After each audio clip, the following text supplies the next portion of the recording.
Live. Got it. Okay, we're finally live. I don't know what that was all about, but so sorry for the delay. Let's see if we can get the chat up to make sure people are still there.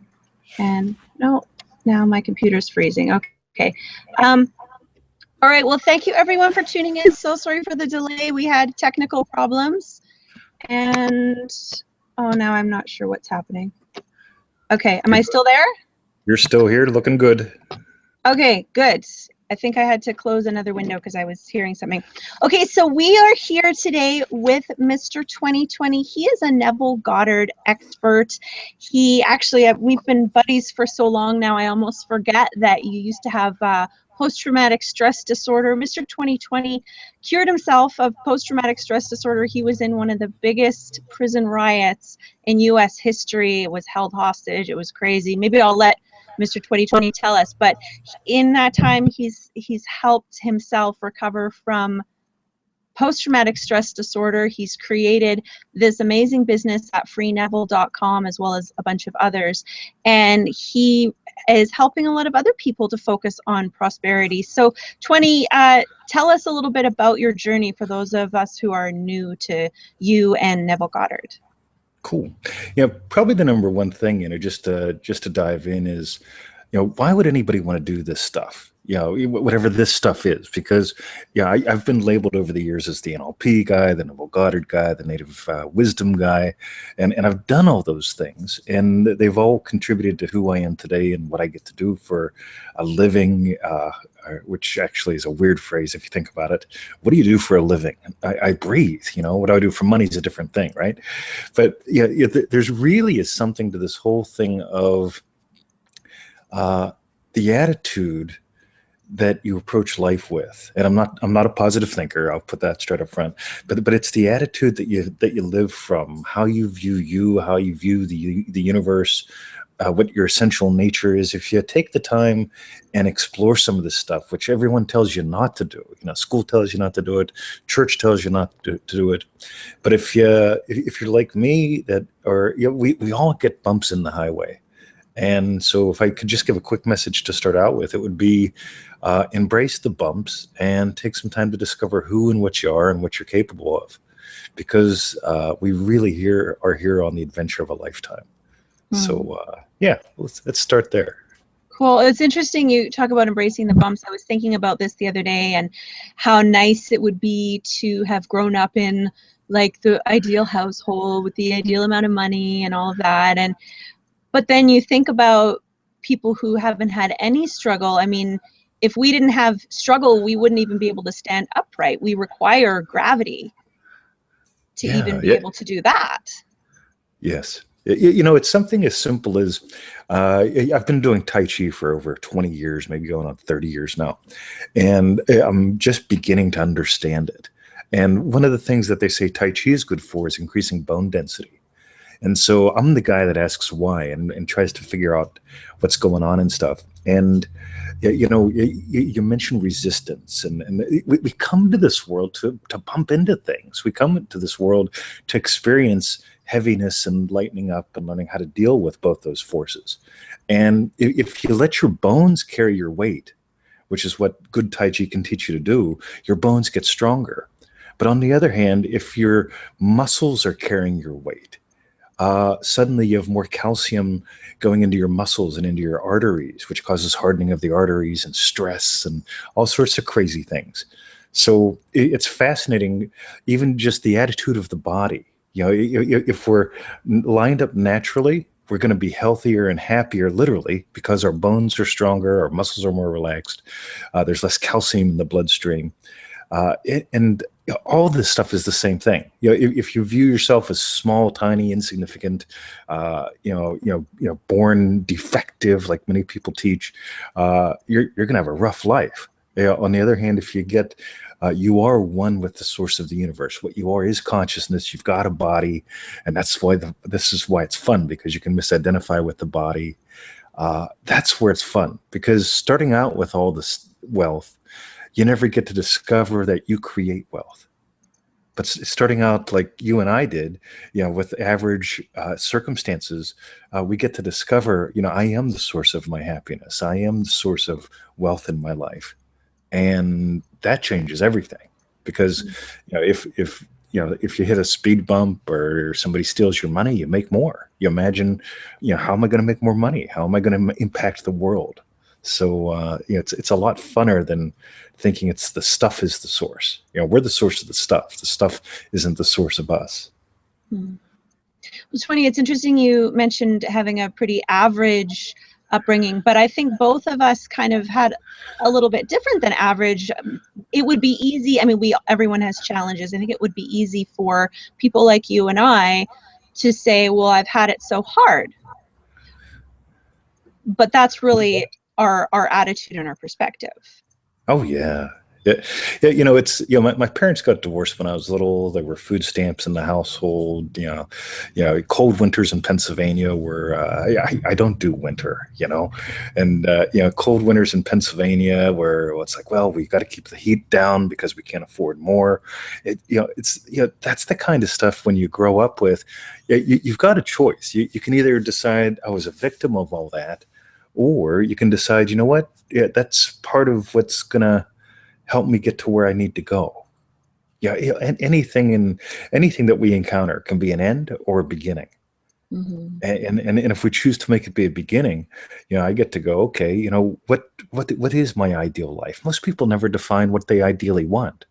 Most people settle for defining what might be possible based on what the guidance counselor told us, or based on my parents and the average person, living in the town I grew up in. That's what's possible. I could work at the mill, and I didn't want to work at the mill. And we really have this opportunity to not be positive or negative, because positive or negative is just making assertions about it all.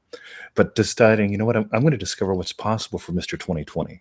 And I want to see what's possible for Marie, and I want to see what's possible for Victoria.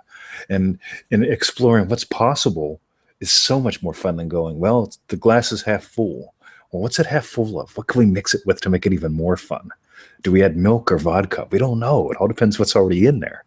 So, you get a chance to go, what's possible with the chicken in the freezer? It's not, I'm positive about the chicken. No, what's possible with it? What's possible with anything that we bump into in life? It's interesting. I want to get into talking about the Prosperity Pact in a moment, but a while back, a friend of mine died. He took his own life. And I was having a conversation with another friend who that's just never on the menu for him. And the perspective is so different. Like, my friend needed things to be a certain way, and he had certain expectations, the one who passed away. And then the other friend, who would never even contemplate that and just wants to see what happens. It's like watching a movie for him, and he's like, well, no, even if my life was really bad, I want to see how it turns out. Yes. And so the perspective of the possibilities, rather than this rigid idea of how things need to be in order for us to be satisfied with our lives.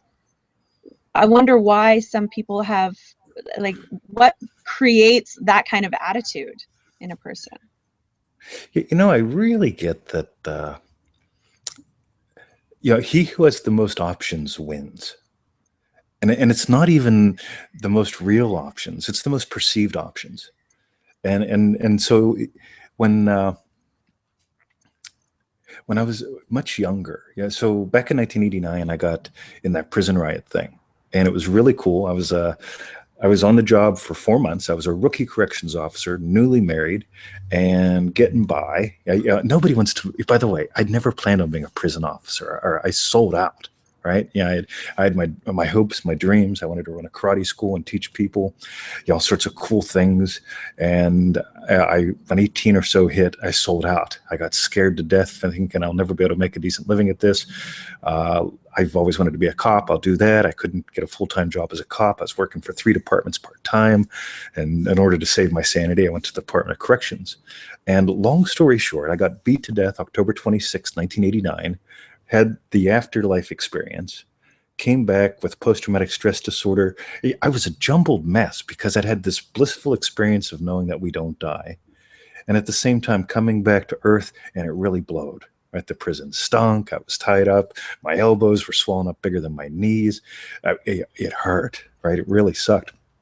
And along the line, I decided that I was going to kill myself. And I mention that because I really think it's important that we honor some of this stuff, because I'm not a positive thinking guy. And what saved me were two things. One, I didn't want my grandmother to be impacted by that. So it was the love of another human being, of me just getting the possibility that that would upset her, that would hurt her. That's what prevented me continuing to pull the trigger. We were partway through that exercise. And so I got to let that go. And realizing that, I came to a turning point. And the turning point was not, I have to have confidence and courage in living, but I had to discover something called immense curiosity. Mm-hmm. In other words, I died and discovered we don't die. A few years later, I was willing to blow the top of my head off just because life wasn't all that much fun anymore. And then I got to discover what's possible. And what was possible included, looking at this Christian weirdo mystic Neville Goddard and getting into NLP and Native American wisdom and going out in the woods for a week or two at a time and living primitively to discover, could I survive this? Which was just crazy. I'm glad I did it in my 20s, so I don't have to do it in my 40s. But we really do, if I could say the number one thing that can bring prosperity and happiness into life, it's become infinitely curious. Because if you're infinitely curious, you get to go, how else could I make money? How else could I impact the world? I didn't know I was going to talk about suicide today. I don't know if I've ever publicly talked about that. I appreciate the invite, because, being able to just fully not we resist possibility because we believe in probability. Probability is insane. Possibility. Think about this. When we were in high school, there was no such thing as an iPad, much less an iPhone. When I was in high school, we had these geeky little green monitors or orange monitors, and that was it. We had one color monitor. It had 4 colors on it. Back at Guybo High School. And oh my God, that was the computer. If you could get that one, you were the ace person in the computer lab, right? And it's funny looking back at all that. You don't have to be positive or negative about computers or about life. All you got to do is just ponder what's possible is way beyond what you can figure out. And if you become infinitely curious about you and the world, you can't help but want to just enjoy this adventure. It's going to have its ups. It's going to have its downs. You're going to have somebody bump into the bumper of the car. It's all right. My puppy's feeling a little under the weather today. We get to love them after the show, but it's all what's possible if we become infinitely curious. This thing called positivity and this thing called prosperity, it really becomes a natural part of life. Awesome. Well, that probability versus possibility, I want to talk about expectation, because that's one of the first notes I took when I started listening to your Prosperity Pack. But let's get into what the Prosperity Pack is. So first of all, if you're curious about what this is, you can go to freeneville.com, and there's a bunch of tabs up at the top, and one of them says Prosperity Pack. There's also a link somewhere on this Hangout. But it took me 15 minutes to get it started. So if you want to find it, you're on your own. But so let's talk about what the Prosperity Pack is and what its intention is for users. Cool. Back in the old days, somewhere around 2006 or 2007, I set up a website called freeneville.com. And it had one page on it. It was an HTML page, and it had one thing you could do. And the one thing you could do was put in your name and email, and you could download 221 of Neville's lectures. And if you need help, let me know. That was it, right? And so, because I fell in love with this Neville guy. because his experiences really paralleled mine. And I thought, well, let's share this with the world. And so I thought people would email me saying, hey, I'm having problems unzipping this file, or how do I read a PDF? And those were not the emails I got. So over the years, I kept getting more and more emails from people saying, hey, about this Neville stuff. Yeah, what about this? What did Neville mean about this? How do I make this work in my life? And so I started answering all these emails from people who want to know, they want Neville in plain English. And so long story short, we started turning those into articles. And from the articles, we started getting more questions. And we turned some of those questions into things like the Neville Goddard Prosperity Pack. So what's in the Prosperity Pack, or what's cool about it, is we basically took, hand-selected what I consider the best lectures of Neville's as far as dealing with wealth and prosperity, put them all in one place, and then I selected out of those 59 quotes that we based lessons on.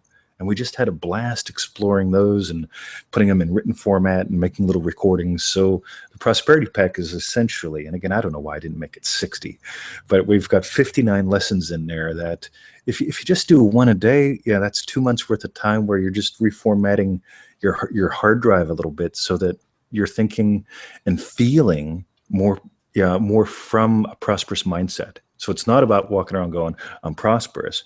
It's more about learning, how do you adopt a prosperity feel in your life? How do you develop prosperity strategies in your life? And all those things are in there. So there's a little rubber meets road and good fun and good feeling in there.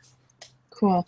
So with regards to expectation, there's something that you mentioned that we tend to, or people in general, tend to adopt the expectation of other people that other people have of them. So if we expect our partner or our kids to act like jerks, they're probably going to do that, right? And if we expect them to do really well, they're probably going to do well. Absolutely. It's funny how many ways we set it up, and it can be, from the NLP side of the coin. Yeah, I've learned different stats. 95% of all communications nonverbal. So you can hesitate, blink. It's your tonality. All sorts of things can let people know that I think you're going to screw this up, or I think you're a screw up, or whatever. And what that all comes down to is, literally, what do you expect from someone? And the cure for it is to always imagine lovingly. It's like you and I starting the show today, and we run into those technical difficulties. I'm sitting here just imagining the absolute best for you. Just you know what we're gonna do? We're gonna have fun. Marie's gonna figure it out. She's bright and bouncy. It's all good, and that's what I imagine. Now, if I imagined, oh gosh, she always does this. Oh, she's a flake. That would show up in my tonality. That would show up with me like, right? And so literally, how you imagine the world, how you imagine other people shows up everywhere physical. The most obvious place is your physical body. You're not your physical body. Your physical body is part of the universe that responds to consciousness, which is what you are. And literally, there's been so many experiments, like the guy in Japan or China who did the water experiment. He'd hold water and he'd either sing to it, or he'd scream at it, and then you could see what happened. And it wasn't the sound that did anything; it was the intention. And so, our intention, our expectation, how we feel, it really affects the chemistry of everything. Well, that brings me to, I have this whole page of notes, and I know as optimistic as we can be, I don't think we're going to get to all of them. But one of the things that I'm really curious about, you've mentioned, and I've heard Neville mention it, about how our thoughts could create things like wars and earthquakes and really big things. And I'm curious to know more about that, because I can see how our thoughts can affect our direct world, but I would think that something that catastrophic and huge would require decades of intention from millions of people. That's exactly what we have. Yeah, for the longest time, humanity, and even today, probably most of the people that you meet are walking around in some sort of victim, cranky mode. And if you're walking around, it's not just you or me; it's everyone. And so when you look around, I've started unfollowing heaps of people on Facebook. just because it's getting closer to U.S. election time and all that good stuff, and I just get tired of it. It's just, you know what? If I wasn't going to vote for Hillary, your post telling me to is not going to change my mind. If I was going to vote for her, your post telling me not to is not going to change my mind. So quit clogging my airwaves. But when you look at people, we live in a world where there is such an immense tenseness that, of course, if the water you're drinking can be impacted by the way you feel before it enters your body, the rest of the world's exactly the same. And so we have so much of humanity going around going, well, if only all the Israelis were dead, then we could have the Gaza Strip or whatever. And again, I hope nobody tries to correct me, because I can really screw up world events because I don't pay attention to them. But it's like, everyone's a victim in today's world. And that's probably one of the biggest opportunities we have to just let go of this stuff. You could be happy now. You could be prosperous starting right now with what you got. Or you could wait until the next political office comes in, or the next political party takes office, and that won't work. Yeah, it never does. So, what are you going to do with it? We definitely impact everything, because of what we are. Well, 20, that's another thing you mentioned, is that we can be addicted to our habits, and I think it's starting to become fairly common knowledge now.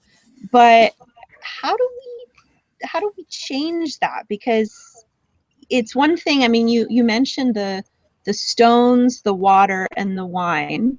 So the stones are the facts, the water is that cognitive understanding, and then the wine is actually creating something with that information. And I think a lot of us get stuck. I mean, you've called me on my habit of looking for the negatives, finding the problems, looking for reasons why it won't work, and I'm consciously aware of it, but I constantly catch myself engaging in that addiction.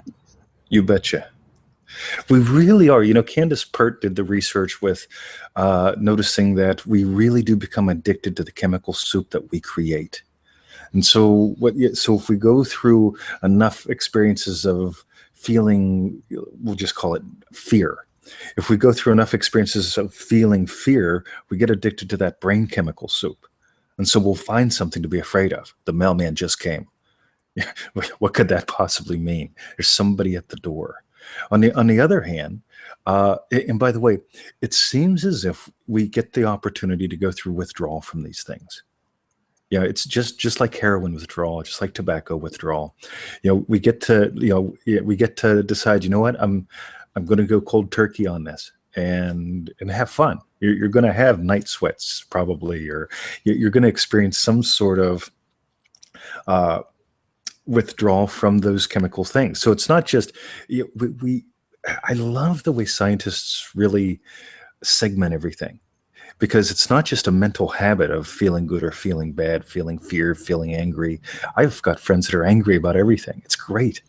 They'll come in and I'll say, my water just got turned off. Oh, but that makes you mad. Well, no, they gave me a notice.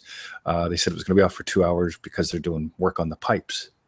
Yeah, I'm glad, because I'm not going to get dirt going into my washing machine, right? See, I'm used to being happy a lot, so I'll find a reason. I'll spin it in a fun way 9 out of 10 times. So we really get to deal with withdrawal from what we don't want, literally physical withdrawal as well as mental withdrawal, and just deciding, what do you want to feel more? And I'm really big on curiosity, because with curiosity you can find all sorts of other goodie bits. It's interesting you mentioned being able to spin negative. Well, seemingly everything is neutral, right? We have a choice on how we're going to perceive it. But spinning seemingly negative things into positives, I feel like I'm fairly good at that. But it's when a positive thing happens, that's when I'm starting to look for, where can this go wrong? Where do I need to protect myself? So we do this. We've got a preference, right? So let's amp it up a little bit. We've got a preference for when the negative comes to get over it quick, and when the positive comes to hold on to that sucker for as long as we can, right? Instead of just noticing the possibilities. because I really get to just naturally be glad because the water got turned off because they're doing construction work.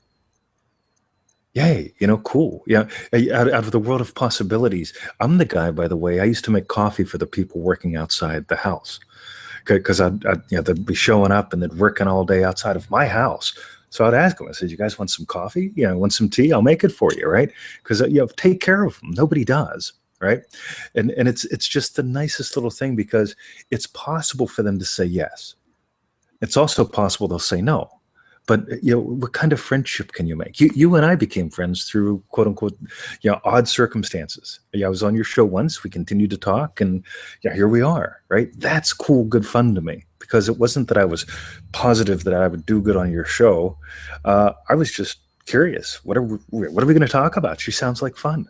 Oh my God, she's cool. Right? So just being willing to notice possibility. That's so huge. So negative is okay, positive is okay, but possibility really creates a shift. So if I could choose one thing to get addicted to, it would be noticing possibilities. Okay, I've got to write that down.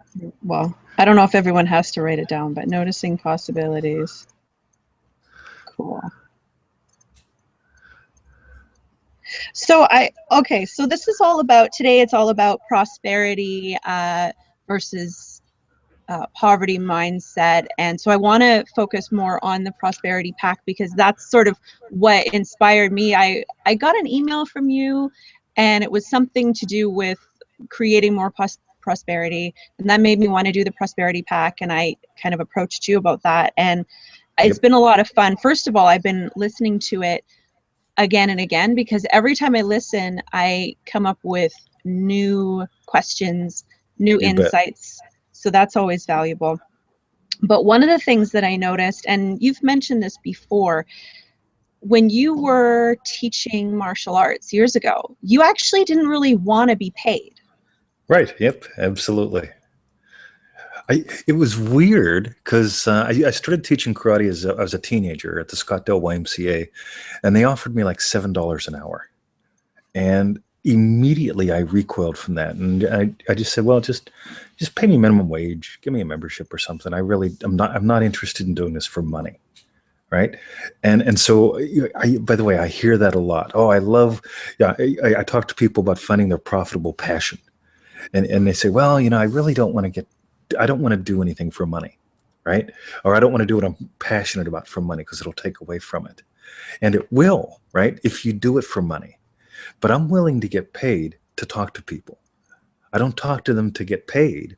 I'm willing to talk to people and get paid because another thing I'm addicted to is what's your next aha moment going to be?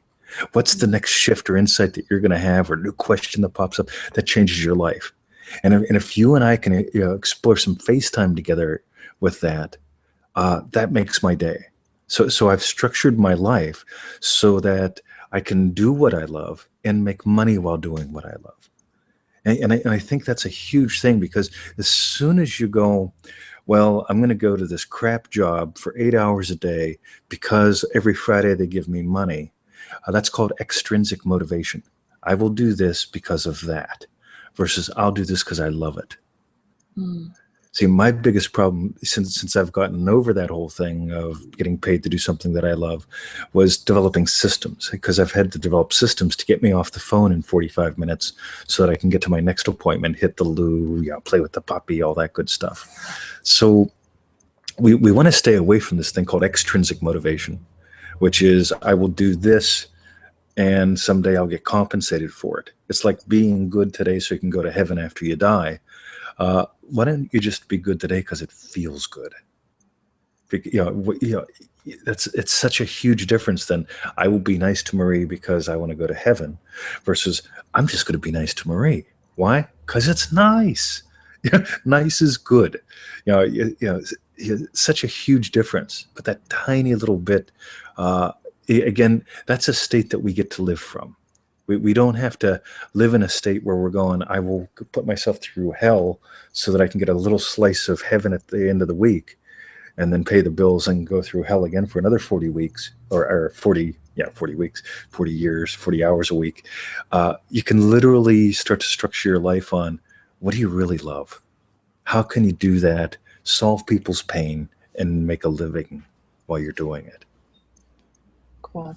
Well, you have a page on Facebook related to that, but where energetically or mentally, emotionally is that disconnect? Because the prosperity pack isn't about the systems that you put into place to create prosperity. It's about changing your mindset from an attitude of poverty to an attitude of prosperity. So what happens when someone has that disconnect of, this is what I love to do and I'm going to do it for free because of whatever reasons they want to give, versus, you know, going to a job, getting paid and making it hard? How do you get from there to there? You know, I was really blessed as a kid. I started reading a lot of stuff like Napoleon Hill. I even had found Neville Goddard as a kid, but I couldn't handle him because he was too scripturally for me.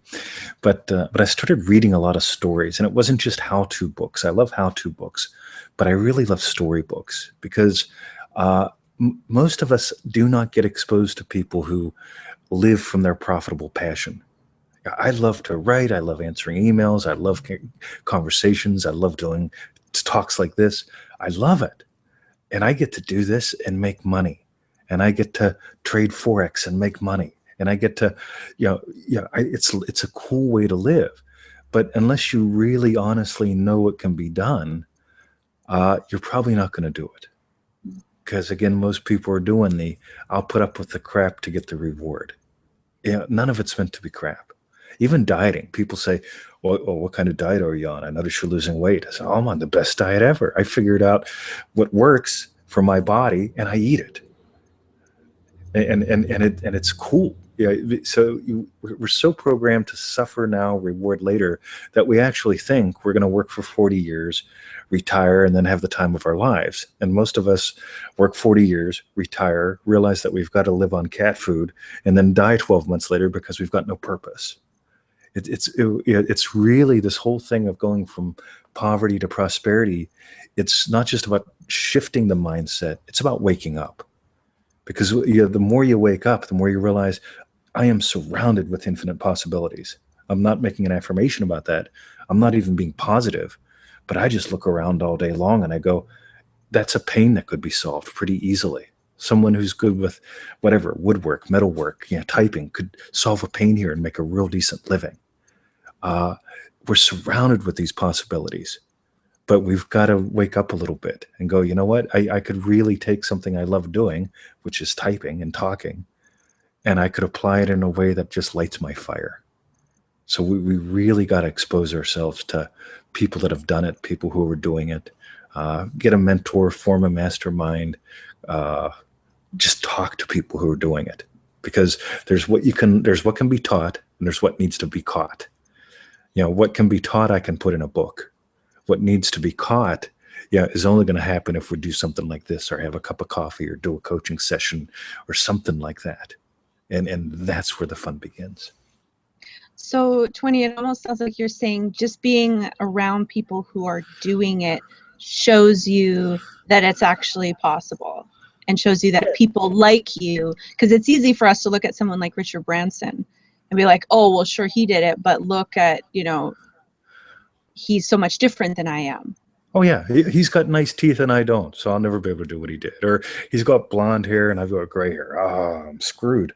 The more you expose yourself to people, ideally live, but the more you expose yourself to people through the internet, in person, who are living the kind of lifestyle that you choose, you're gonna catch something. And by the way, when I say lifestyle you choose, I'm not talking about, oh, I lay around on the beach all day and smoke my Cuban cigars and drink my 50-year-old scotch. No.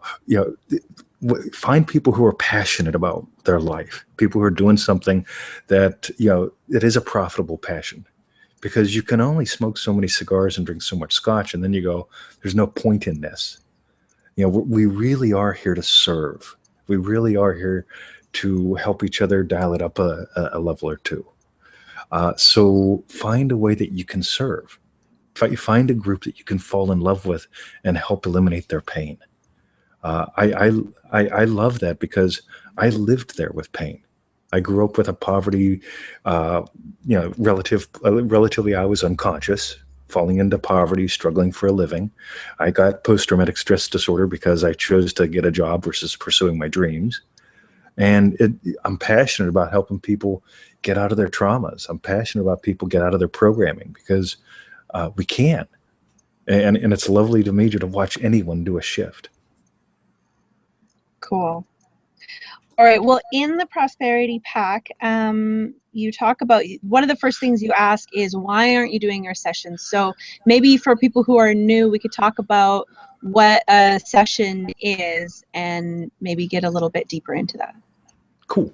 So here's a quick recipe for just, let's say, getting things happening. Neville says to construct a scene that would imply your wish has been fulfilled and to experience that as if it's already happened. I'll add one more tiny bit. He says, get into the state akin to sleep. In other words, right, whenever you're just really, the body's just sort of not there, the breathing's nice and deep, and then experience a scene that would imply your wish has been fulfilled. I'll tell you one of mine. Literally, like right now, I'm looking at the computer screen, right? And so I'll grab my keyboard here. So I've got my keyboard, I'm looking at the computer screen, and Victoria brings over the invoice for my car insurance. I didn't have a car up until about 2 years ago.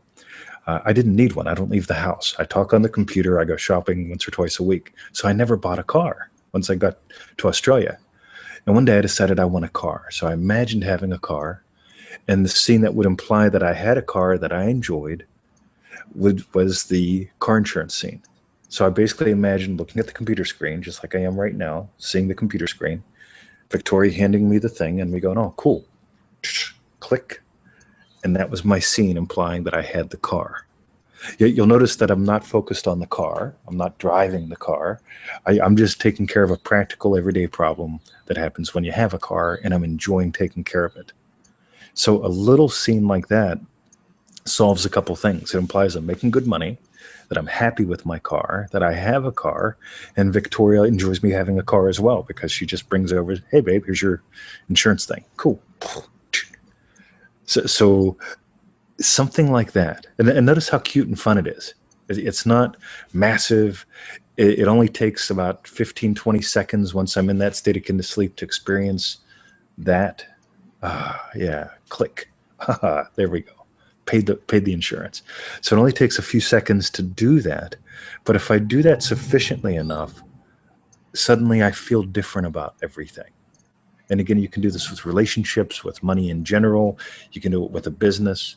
Yeah, I used to imagine getting off coaching calls and going, yes, yeah, that was fantastic. And that got me out of the mode of having to make sure I impress my clients so they come back. Oh, I'm a needy coach. Please come back. Let me impress you with all that I know. That's no way to make a living. Versus getting off the call and going, oh, that was cool. Yeah, just imagining that feeling implies that I've had a great coaching session. So if I do 2 of those a day, which is all I do, life is good. And it just feels great, and then it energizes me. So essentially, that's what a session is and how you do it. Cool. Well, I feel like I need some help. Cool. And if I'm having this issue, I can't be the only one. You bet.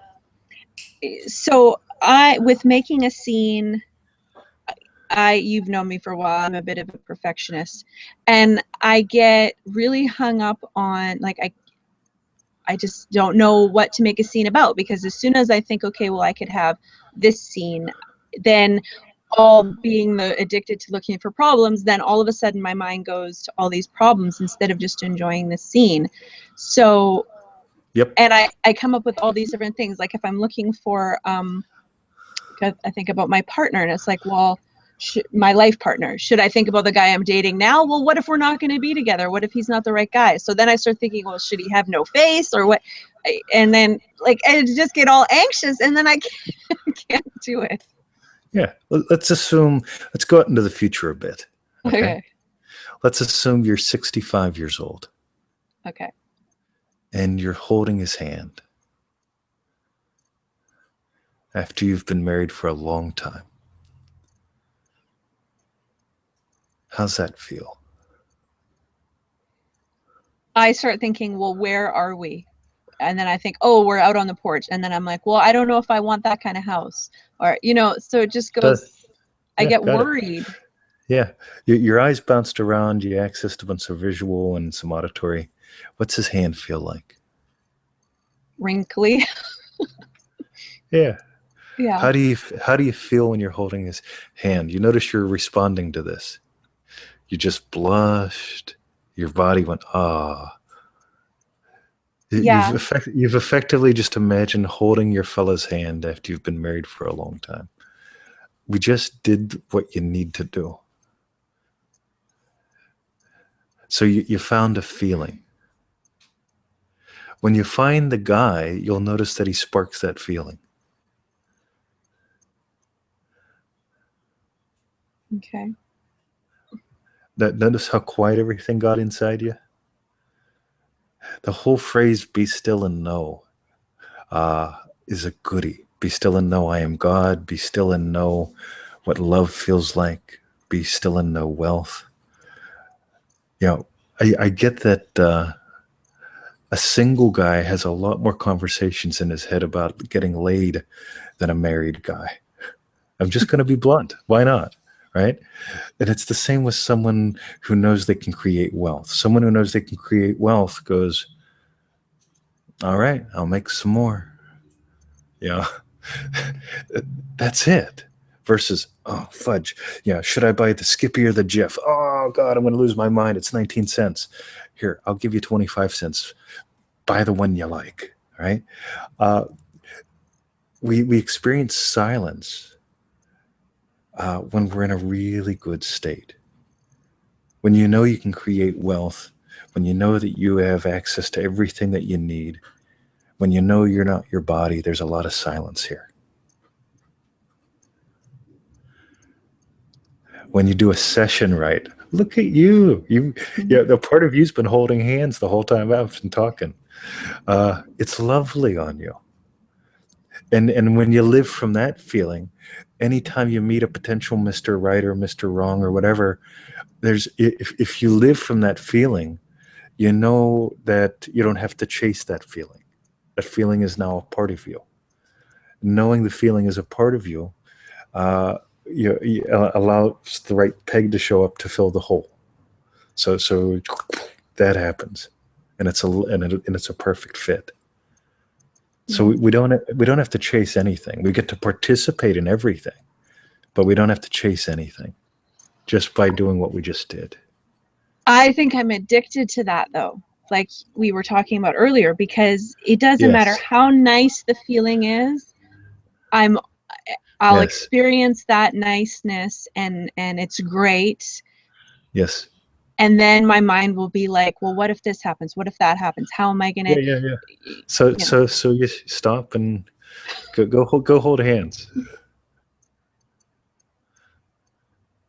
Hold them just a little longer. It's the cool thing is, we get the email that says, I want to be positive all the time. I'm not positive all the time. You should see me some moments. Oh my God, am I entertaining? There was a fight at the dog park the other day. I was disturbed by it. I wasn't radically homicidal disturbed by it, but I was disturbed by it. We're going to get disturbed. Our whole culture is addicted to disturbance and disturbing. So we get to just get disturbed, and we're going to disturb ourselves out of habit. So you get to stir the coffee, and then you get to let it settle back down again and hold his hand. And the cool thing is, at some point, you're going to go, holy crap, I only got disturbed once today. I wonder if I can get disturbed twice tomorrow. Yeah, so you get to have so much fun with this, because you're discovering what you are is consciousness. And being consciousness, you're bigger than any state. You're bigger than the holding hands. You're bigger than the disturbance that knocks that out. But you get to discover you contain both of those. And since you're bigger than both and you contain both, you get to just start nudging the ball a little bit, so it keeps going into black and keeps going into black and keeps going into black, and fudge, it went into red. That's all right. Black. Thanks, 20. Okay, so I want to be mindful of your time because we started a little bit late because of technical problems. Do you want to continue, or do you need to wrap up for a coaching call? I tell you what, let's go another 10, 15. That's cool with me. Cool. Okay. That way we've got a full hour in.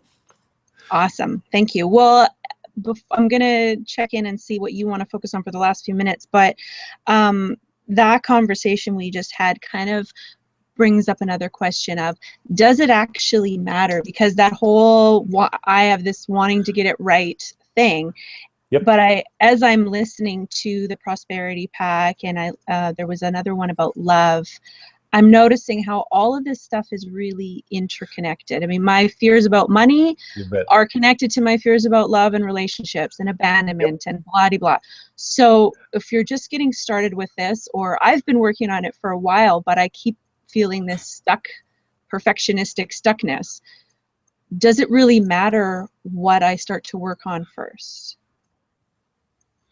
Yes. It does. Yeah. So what we're going to do is we're going to notice, what you get to imagine first is that, you know, who's this Marie, right, that doesn't get stuck on perfection? What's she like? In other words, if I remember when I had PTSD, and one of the ways I got out of it was remembering when I had PTSD.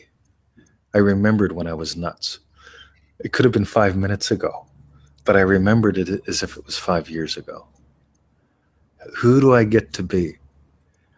Someone who's no longer crazy insane about black people or chainsaws or the Keller Brown or OH-58D helicopters flying above my house. Things that were triggers or events during the riot would trigger me. And I got to discover who's this guy that doesn't have those anymore. And so you get to discover who's this Marie character who doesn't get stuck in pattern X anymore. What's she feel like? How do her friends experience her? Because they can tell her, right? You know, people would tell me, oh, I remembered whenever you carried a gun all the time. And I'd tell them, well, you know, I actually carried 3. you only knew about 1, but I had a little 22 in my back pocket, the one in the shoulder holster, and I had something on an ankle. and honest to God, right?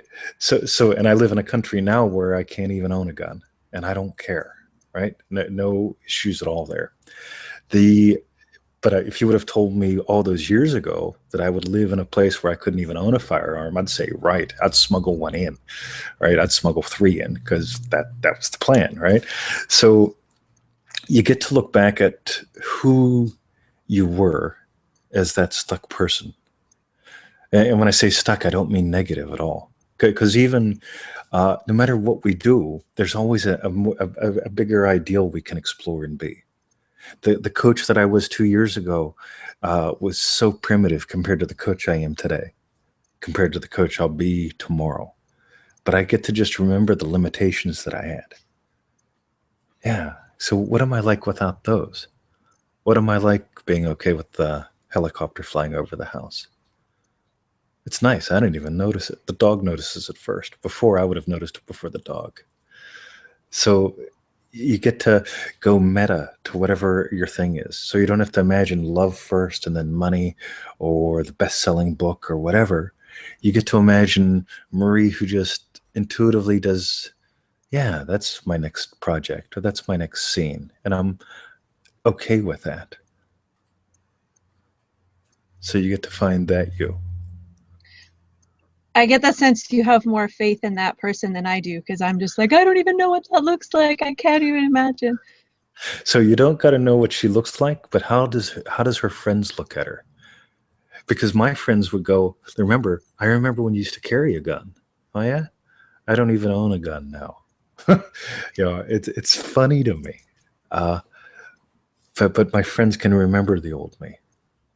So when I look at you and I say, Marie, my gosh, you're so much more at peace, and oh wow, just look at you. That's great what's happened. Okay, that's all you need to imagine, that right there. Notice how, again, you responded to all that. That's why Neville said to imagine a congratulatory conversation.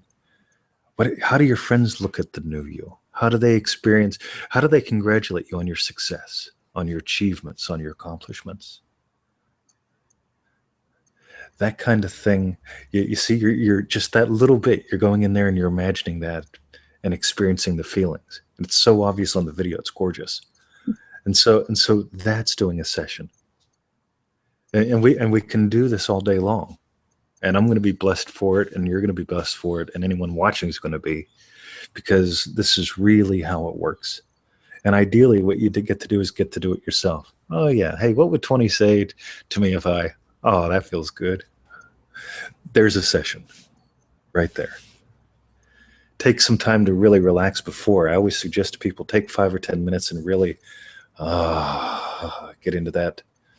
And then do your, oh, wow, that was nice. That just felt good.